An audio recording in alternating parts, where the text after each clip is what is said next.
Hello, welcome to The Power of Our Story. We are a community where veterans, first responders, and all protectors connect, share their experiences, and heal together.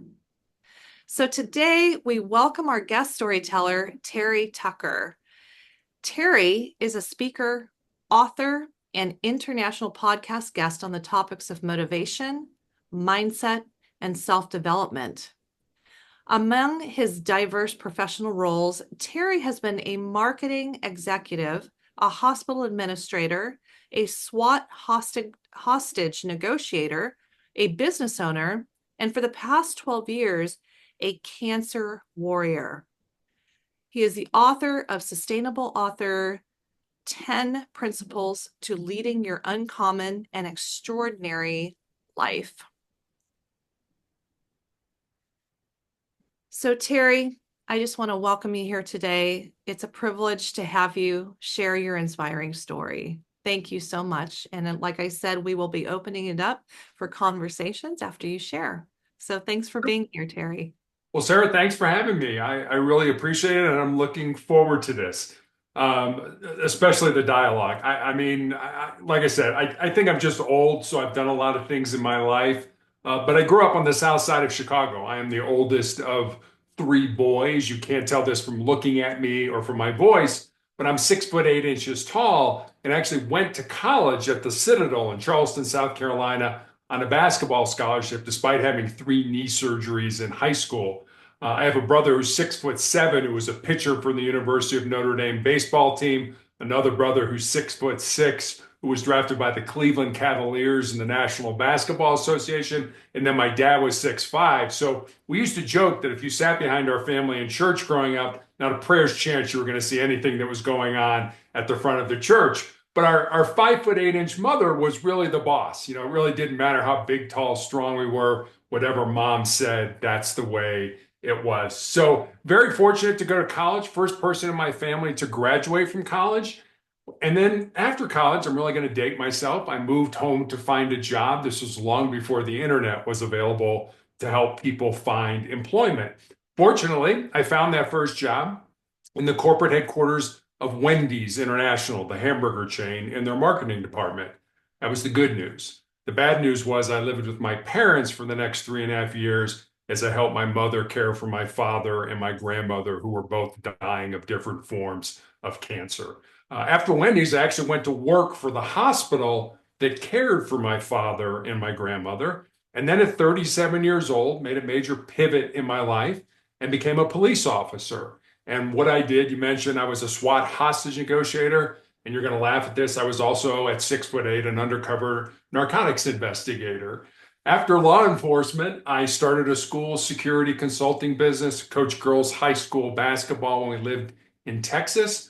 But as you mentioned, for the last 12, almost 13 years now, I've been battling a rare form of cancer, a rare form of melanoma that has seen my left leg amputated in 2020 in the middle of the COVID pandemic. And I still have tumors in my lungs, which I'm treated for every 3 weeks at the hospital. And then I guess just finally, my wife and I have been married for 31 years. We have one child, a daughter, who's a graduate of the United States Air Force Academy and is an officer in the new branch of the military, the Space Force, and married to one of her classmates who's a pilot in the Air Force. So that's a little bit about me.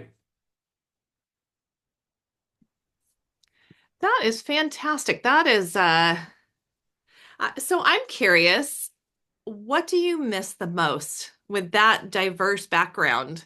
What did you find the most meaningful for you in this adventure? Yeah, I mean, if you kind of look at my resume, it sort of looks like a Super Bowl went off in the room. You know, I mean, it really is kind of all over the place.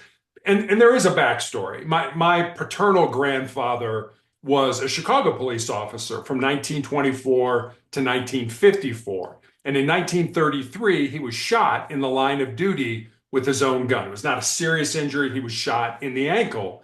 But when I expressed an interest in sort of following in my grandfather's footsteps and going into law enforcement, my dad was absolutely not. You're going to college, you're going to major in business, you're going to get out, get a great job, get married, have 2.4 kids, and live happily ever after.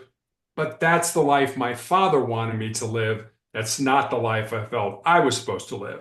So, as I mentioned, my father and my grandmother were both dying when I graduated from college. So, I had probably my first really big adult decision. I could have said, "Hey, Dad, I know you're dying, but I'm going to go do my own thing. I'm going to go blaze my own trail."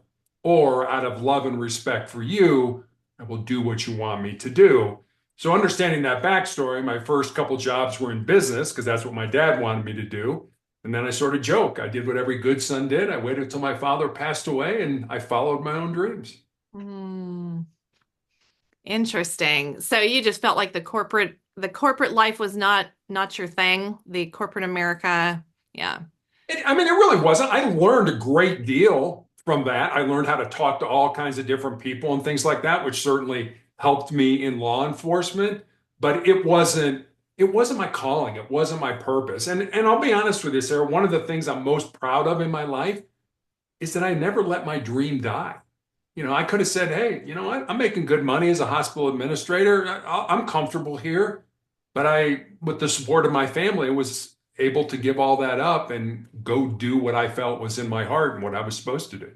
Ah, okay. So then you go down that trajectory. You start going after your dream and what you're meant to do. What did you love about law enforcement, being a SWAT negotiator? And do you have any good stories? Oh, of course, we all have good stories. Um, you know, I got into law enforcement, and I think this goes back to my parents. My parents taught my brothers and I the importance of family, of loving each other, of caring for each other, of supporting each other. And they never overtly came out and talked about service, but I think they modeled it as parents. And both of my brothers are in education in Chicago, high school education. One's a president of the Catholic high school that we attended. The other one's a basketball coach and a guidance counselor in high school.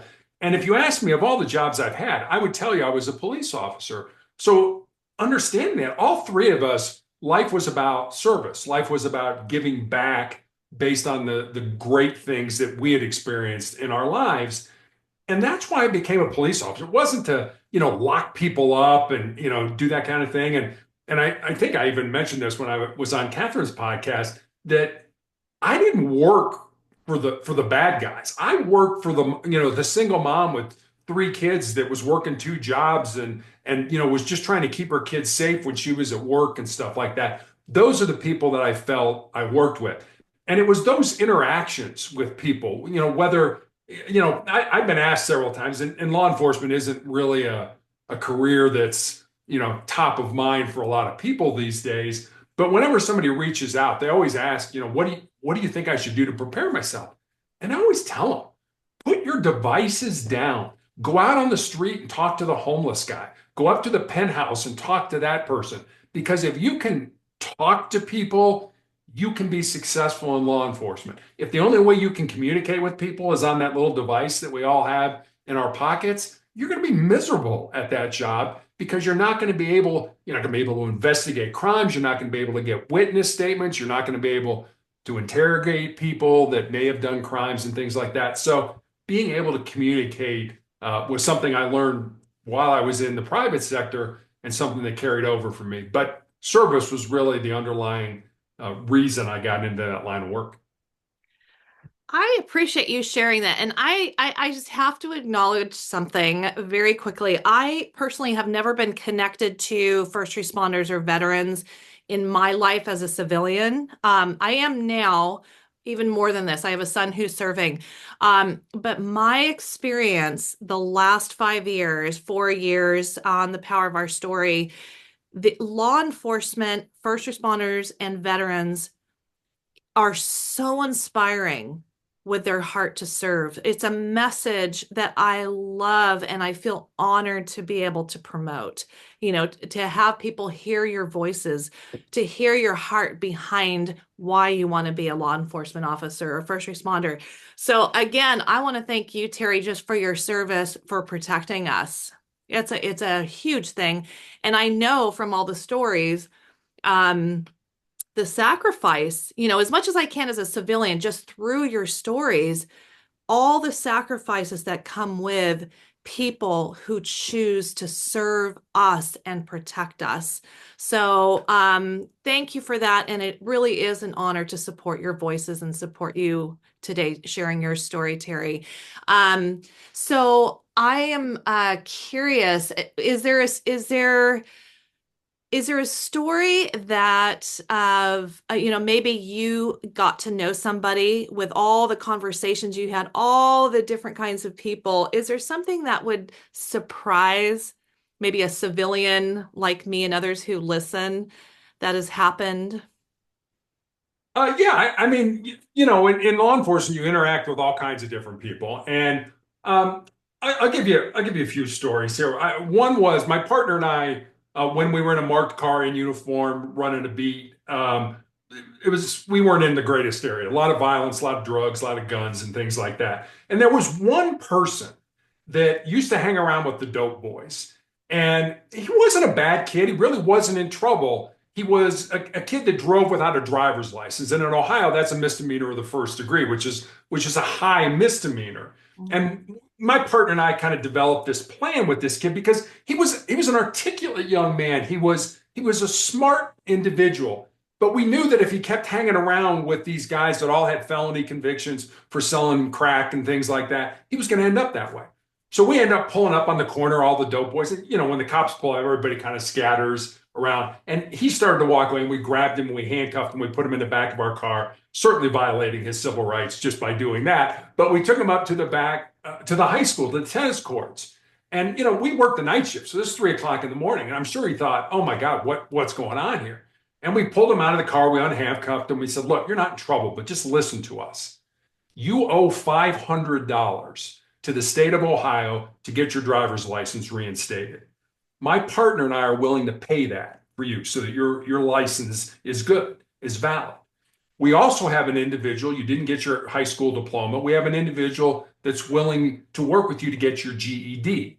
And we also have another person, now this is on the other side of town, who's willing to give you a job. Are you interested in doing that? Now, I'll put it out to the group. What do you think he said? I'm hoping he said yes. Okay. No. The people who know say no, so that's my cue.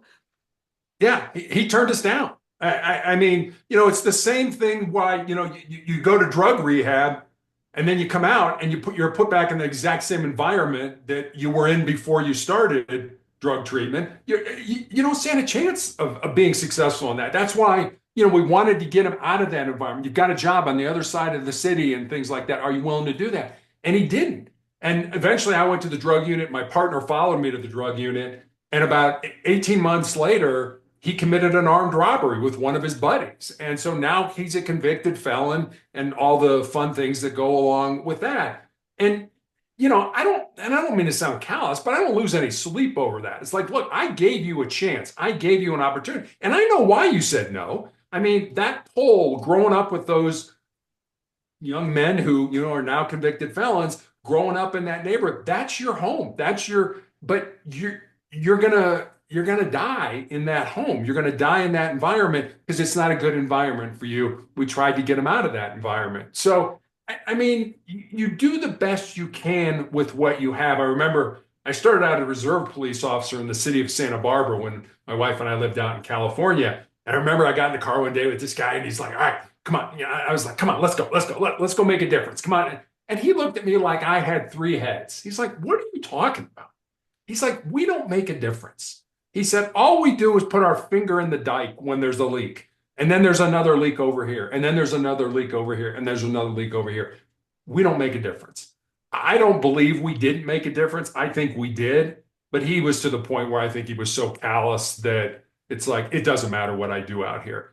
It always mattered to me because these were human beings. And I don't care how bad they were. I don't care, if they murdered three people. There was always somebody somewhere that loved those individuals. And keeping that in mind, that was, one of the things we always used to say. I may pull you over on a traffic stop for running a stop sign or whatever. For me, it's the third traffic stop of the night. For you, it's the scariest thing that's happened to you all year. Mhm. So understanding the dichotomy around that was something that I think at least I was very cognizant of. Oh, that's powerful. And you still never know with that kid. I mean, something could brew. I've seen that on this platform. People who have been in prison for murder as a younger person, and some light bulb went on in prison.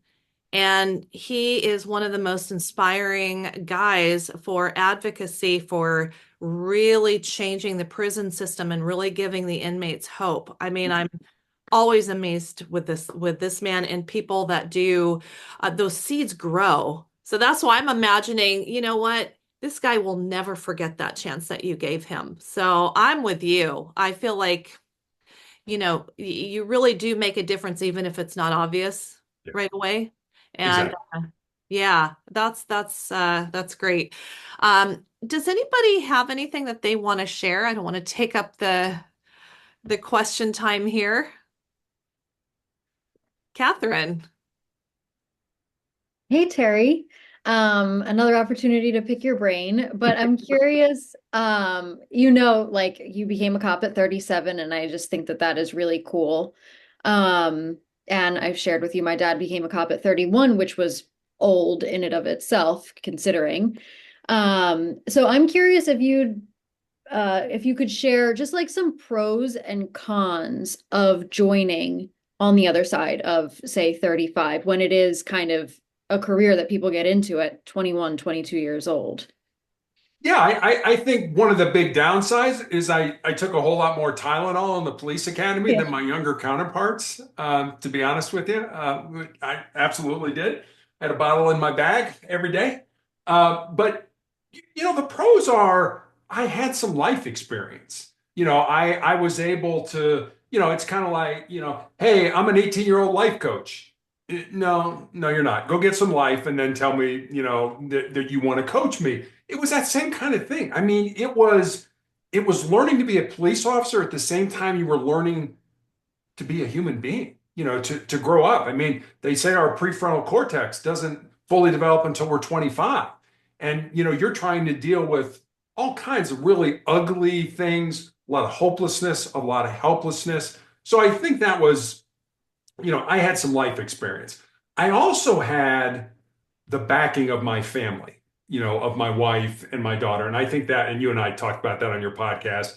If you don't have that backing, there's a higher propensity in law enforcement and first responders in the military that you're going to abuse alcohol, you're going to abuse drugs, you're going to get divorced, all the things, all the negative parts of it. And I think that's a lot of just because of what you see. I mean, we see stuff that you shouldn't see. You see stuff in war that you shouldn't see, people blown apart, your friends dying and things like that. You see that helplessness. You see people that they're never going to get out of where they are, and it's more than just being able to give them a hand up.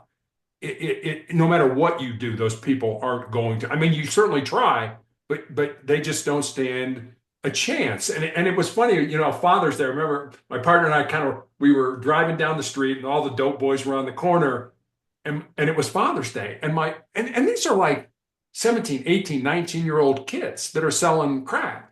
And my partner just rolled down the window and said, "Happy Father's Day." And almost every single one of them was like, "Thanks." Like they had children at that age. And what kind of a father were they being to that? So family was incredibly important to me. I had that. I had that luxury of having a very supportive family, whereas a lot of people that I worked with, got divorced or, were in toxic relationships or ended up getting arrested. I mean, one of the worst things as a sergeant was having to arrest a police officer and take them to jail. You know, as another cop, you got to put another cop in jail. That's never a good thing. But they had just been in a situation where they couldn't get out of and were spiraling in. So some of those things are just. I was lucky to have it, and I think I was lucky to do it at 37. I don't think I would have been as effective as a police officer if I would have been 18, 19, 20, 21. I just having that life experience, I think really helped me. That Yeah, I have a quick follow-up, and then I know the other guys got their hands up. It's kind of a conversation, just kind of piggybacking off of that concept of your prefrontal cortex not being developed, life experience, all of the things. It's kind of a conversation in the law enforcement space of should they change the age that you can enroll in the academy? And I'm just curious of your perspective because on one hand, in a lot of ways, it's a young man's career. Like you got to be young, fit, agile, all of the things. But on the other hand, everything you just said, I think could be mitigated if they had some life experience and their brain was fully developed. So I'm just curious from your perspective.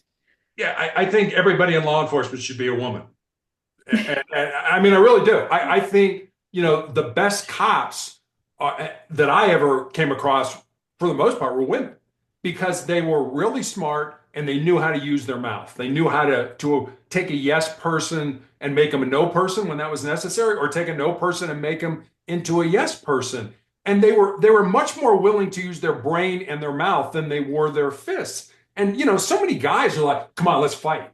I I don't want to fight. I might get hurt. I don't want to break my hand and be on the desk for 3 months or something like that. I want to be able to talk people into handcuffs. I want to be able, to just do what we ask you to do. We'll sort it out later. I'm not trying to be a jerk here. So women are much better at that, I think, regardless of their age, from my perspective. Now I had a female partner, and some of my best bosses were women and things like that. But I'm just glad that I had that, because I went into it. I remember when my first field training officer, I was expecting to get some, kind of burly guy that had 20 years on that was going to show me the ropes. And I got this younger, kind of petite, blonde woman as my FTO. And I was like, huh, what are you going to teach me? She taught me so much about being a great cop that, I mean, talk about totally changing my perspective on stop being an idiot, Terry, that you can learn from these people. That's really interesting. Thank you, Terry. Great questions, Catherine. Thank you. Jim. So, Catherine, I'll take it to the other end of the spectrum. So, I was 14 years old when I joined the Explorer Scouts. And by the time I was 16, I had seen my first gunshot to the head and fire fatality victim. And I will say, in hindsight today, that's probably not something we should do with a 14-year-old. I went on to start my paid career as a dispatcher at age 16. And I worked for 30 plus years in my own hometown and saw a lot of exposure to people I knew, people I grew up with, all of that stuff that was a challenge.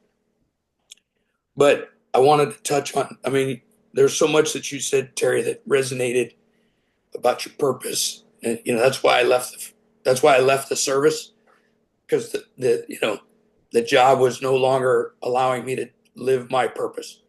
And so that's a big recognition for people. The other thing, and Sarah knows this because I wrote about it in my book piece, that I didn't realize why I got into what I did. But when I was writing the book, I made the connection to my parents and their service and their modeling and their resiliency and all of that shaped me as a young kid that got into that type of service business. So, I think that's good. And then your piece about connecting with people. I worked for a boss that, at one point, I think a lot of people in our organization thought he was crazy because he made the new guys, when they got hired, before they graduated from the academy, they went to the dining hall and they served food and they learned about underprivileged people and how to connect with them. You can connect with anybody in your status symbol. It's the ability to connect with those people that are not in your status. So I think those things you said were pretty impactful.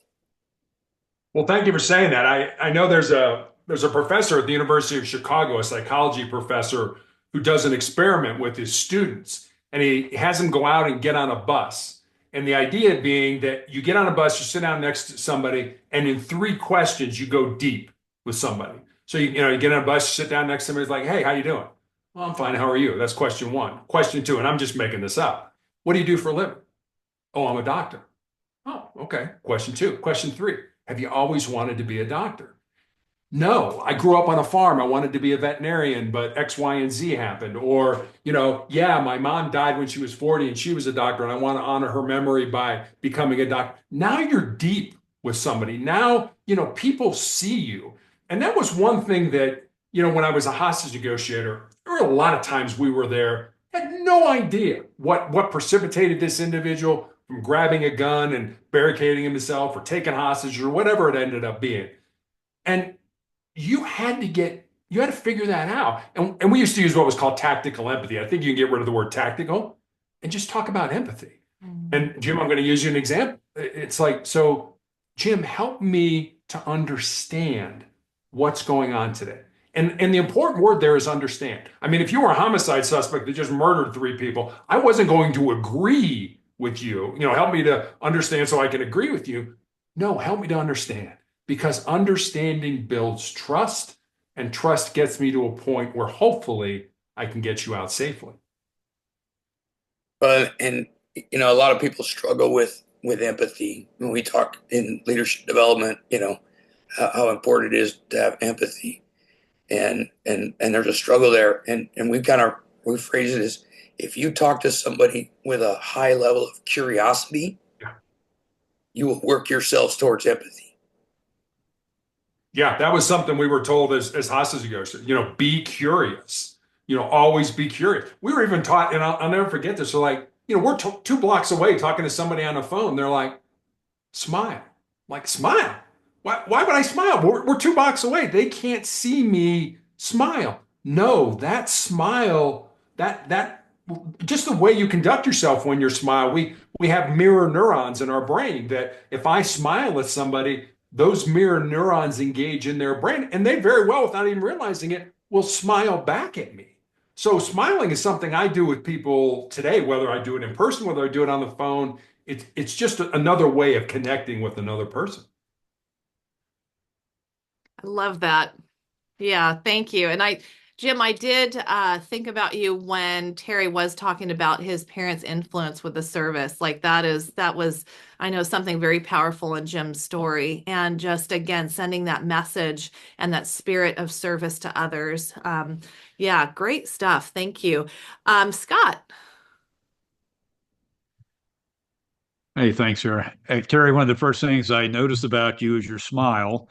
Obviously I can't tell that you're as tall as you are, or what, 6'7" or whatever it was, but your smile is just as big as your stature. So I thought that was cool, and now I see why. These stories never ever cause me anything other than a deep, heartfelt thumbs up. The people that come on, you are absolutely no exception. There's always something to learn. And then the other cool thing is you see how similar people are, right? The challenges that folks go through, because we all go through challenge. You could be a top tier person, but you're struggling just as much as somebody who doesn't have maybe as much as you have in life. So I wanted to get something clear in my mind here, and I think I understand it. So as far as when you went into the police force, that was after you had also been a hospital administrator? Correct. Wow. That's a huge transition there. And I'm sure a lot of folks were completely scratching their heads. Maybe the folks that didn't know you as well as your core, right? They probably got it, but they also were probably like, well, okay, we're going to support you, but wow, this is going to be different, right?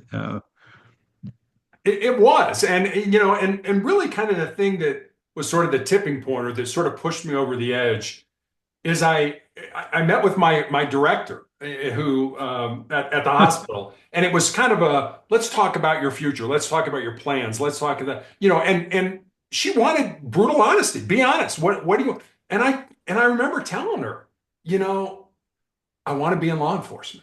It's my calling, it's my passion, it's my purpose, whatever you want to say. And I remember she kind of lit into me like, you should just be happy with where you are. You know, if you work really hard, you could probably have my job or be a VP and all that kind of stuff. And I'm like, you are not hearing what I'm saying.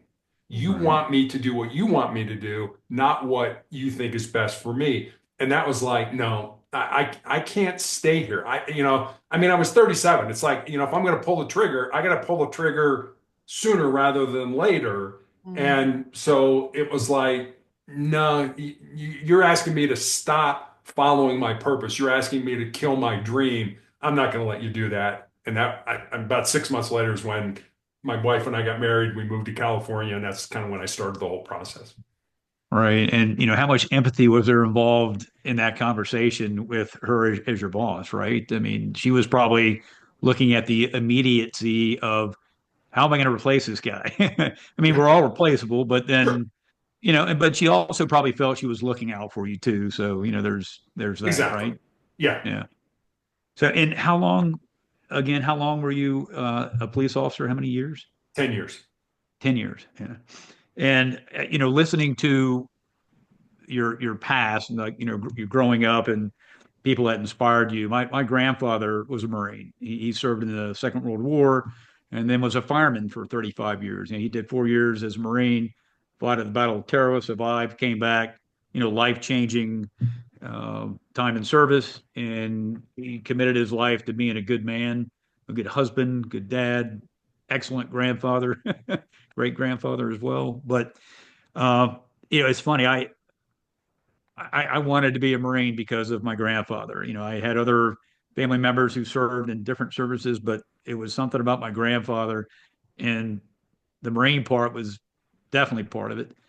But in 1980, I graduated high school in '83, and that's when the Beirut bombing happened. So that was October. So I was done.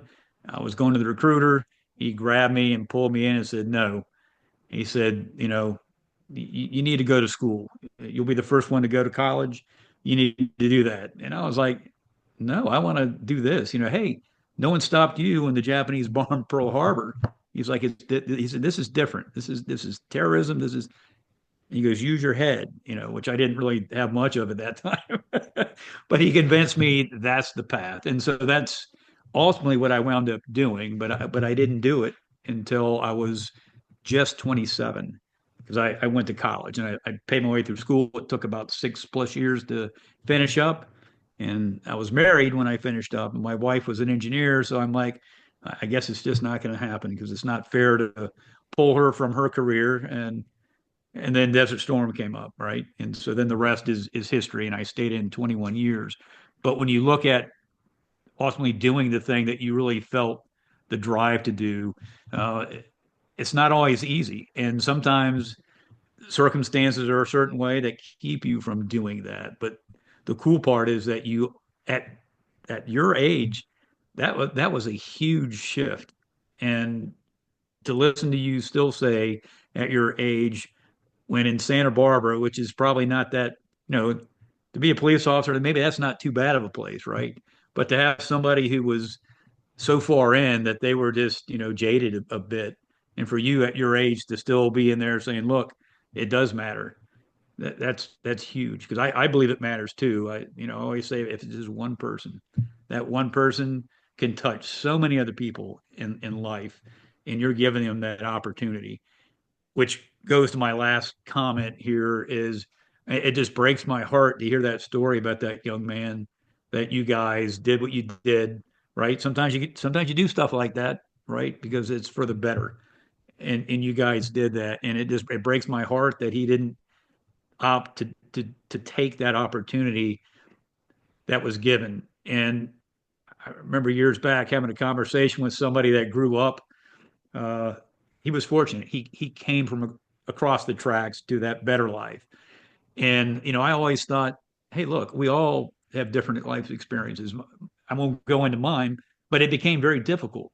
And hey, I made it, but I wasn't in a area like that. We had tough circumstances, couldn't afford stuff, but I wasn't living in a place where drugs and all these other things like that young man was dealing with. So that was kind of a block in my mind. But fast forwarding in a conversation with the guy that I was a business partner with, he's like, look, because you're forgetting the life that they're living in. It's hard to, where are they going to go? It's hard for them when they're young to leave that, and they're going to become, most likely, they're going to become the bad guy. They're going to do things that they shouldn't do, and it's hard. And so, I guess all that, I'm rambling now, but just the fact that you were willing to do that. I'm sure that's not the only time you did it. I'm sure that there were other opportunities that you took.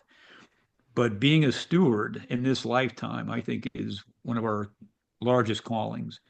And a lot of folks see it, they want to do it, but they don't. And I guarantee you, at some point in their life, they regret not taking action. So thank you for doing that and for what you're doing now. God bless you. You're welcome. And I read a statistic and I thought it was very compelling. You talk about being a Marine, and I worked with guys in the police department. It's like, once Marine, always Marine. You're always Marine, and the statistic was 163 of the Fortune 500 companies are run by men or women who were at one time members of the Marine Corps. And the Marines are the only group over the last several years that have not had a problem filling their quota, in terms of recruits and things like that. So what you were taught, what you learned, obviously they're doing something right. Yeah, I mean, you're the man you are, certainly by your experiences, your family and things like that. But I think also, and I mean, correct me if I'm wrong, because of your time and your experience in the United States Marine Corps. Yeah, you couldn't have said that any better. Those numbers are what they are, in terms of, corporate America. But I think just in how we approach life and problem solving, they are very good at drilling that into your head, but they also give you that amazing history of the Marine Corps, that, call it indoctrination, call it whatever you want, but it matters because it's important. And so if it's important, you're going to learn it and it becomes important to you. One other thing you said, it reminded me, is about women in service, right? One of the best because you mentioned this, one of the best bosses I had when I was a lieutenant colonel was a female colonel. Incredibly smart. She was a electrical engineer out of the Naval Academy, right? And she stayed in. She could have done a lot of other things, but she loved being a Marine, and it was very obvious. And she took time, to talk to people, but she also took that same amount of time to talk to me as a guy who was selected for command. But she gave me time and talked to me about things in the job that no one else had ever done. When she calls you in to chat about your performance, she wants you to tell, well, what are the things that you've done that you think are, you rattle a few things off. And she's like, oh, yeah, that's true. And then she opens up her notebook and says, but there was also this. You did that. You did. And I was like, holy smokes, I forgot all about that. That didn't, but it mattered to her, right? And so she had this list. And I was like, you know what? I will always do that from this day forward when I sit down with my Marines, because that really had such impact that she cared that much and that she knew it. She was keeping track of those things, and then she wanted to talk to you about it. That's just the value in that was amazing, and it strengthens your value as a person too, to know that, hey, there's someone that cares about all these things you're doing. Right? And yeah, she was phenomenal. Nancy Springer is her name. She's a great woman. Yeah. Super. And Marine, obviously. Yes. Even Marines grow beards later. So That's great. What a great story, Scott. Thank you. Michelle.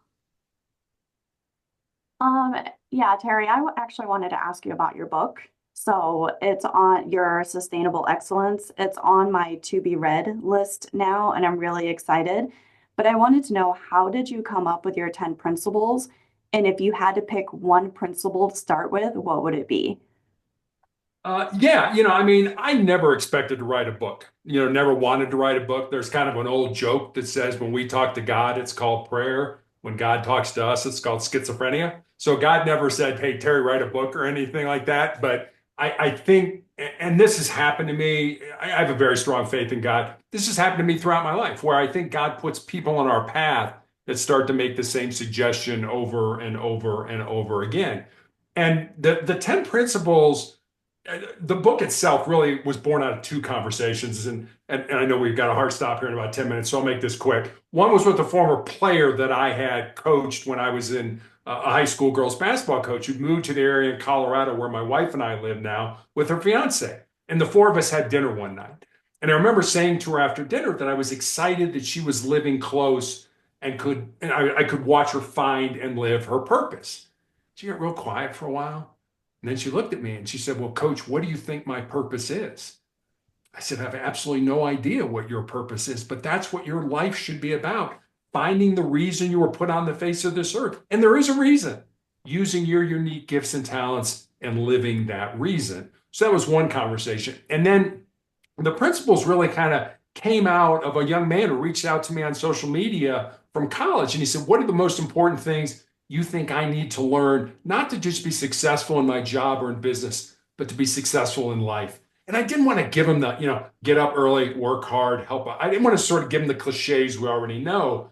So I spent some time taking some notes and kind of had these 10 thoughts, these 10 ideas, these 10 principles. And so I sent them to him. And then I stepped back and I was like, well, I got a life story that fits underneath that principle, or I know somebody whose life emulates this principle. So literally during the 4 to 5 month period where I was healing after I had my leg amputated, I sat down at the computer every day and I built stories, and they're real stories about real people underneath each of the principles. And that's how the book came to be. And if there's one principle, and I put this in there because I'm not proud that I've done this in my life, but I've done this many times. And the principle is this: most people think with their fears and their insecurities instead of using their minds. And I know I've done that. I know I've wanted to get involved in a project or a business or something, and you kind of pull back and you're like, ooh, wait a minute. Maybe I'm not smart enough, or maybe I don't have enough information, or what are people going to say about me if I fail? That's thinking with our fears and our insecurities. That's not thinking with our minds. And whenever I have the opportunity to speak to young people, especially, I always tell them, if there's something in your heart, something in your soul that you believe you're supposed to do, but it scares you, go ahead and do it.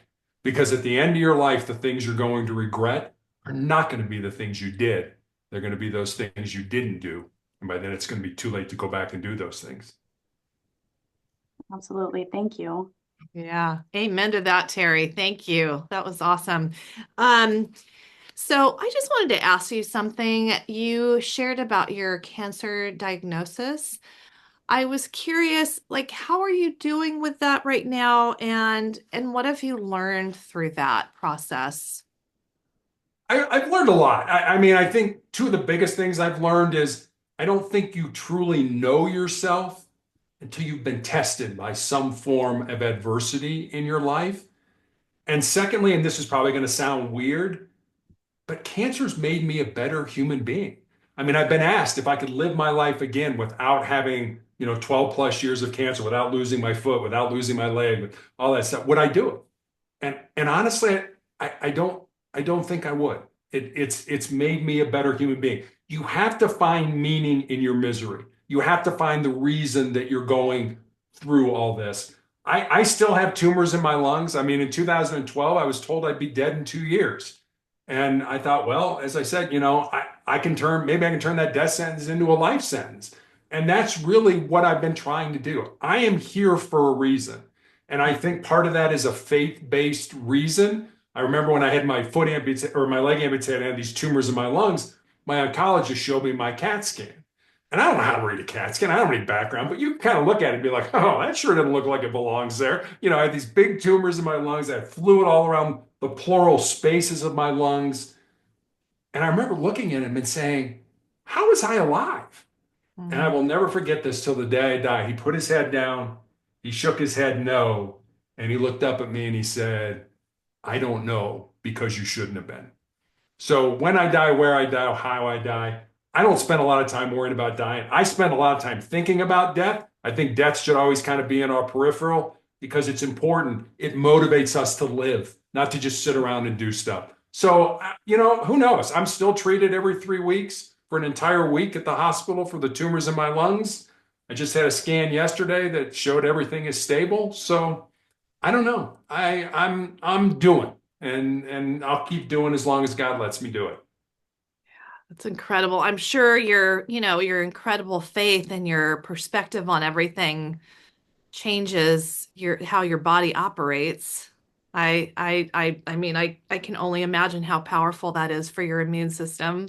Thank you for sharing all that. And I think it does make sense to a lot of us on this platform that, using that suffering really can bring out the beauty from ashes, beauty from a hard diagnosis. And it's even seeing it in your spirit, you're so vibrant and positive, and it's really great to be talking to you, Thank you. and to hear that that's part of the overcoming, and your service attitude, and just the way that you have lived your life and the way that you continue living your life. Yeah, it's very inspiring, Terry. Thank you Thank so you, sir. much. I appreciate you saying that. Oh, beautiful. And Terry, is there anything that you want us to walk away with today? I guess let me leave you with just one quote. I love reading. Just finished reading a book. I read it in high school, but I just finished it the other day. It's called Farewell to Arms. It's written by Ernest Hemingway, and it's sort of a semi-autobiographical account of his time as an ambulance driver for the Italian army during World War I. And there's a line in the book that goes like this: "Life breaks everyone, and Mm. afterward, many are stronger at the broken places." So, just like if you were to break your arm, a doctor would set it, put it in a cast, it would heal. That area that was broken would be stronger than the rest of the bone in your arm. That's a metaphor for life. Life is going to break us. No matter what we do, no matter how strong we are, no matter how much faith we have, life is going to break us. But if you can keep moving forward, you will eventually come out stronger on the other side. So if you remember nothing else, I think that's a good quote. Beautiful ending. Thank you for being part of the solution and the inspiration in this world, Terry. It's been an absolute pleasure to have you on. Thank you so much. Well, Sarah, thanks for having me. And panel, thank you very much for getting the opportunity to meet you, or Catherine, see you again. Wonderful.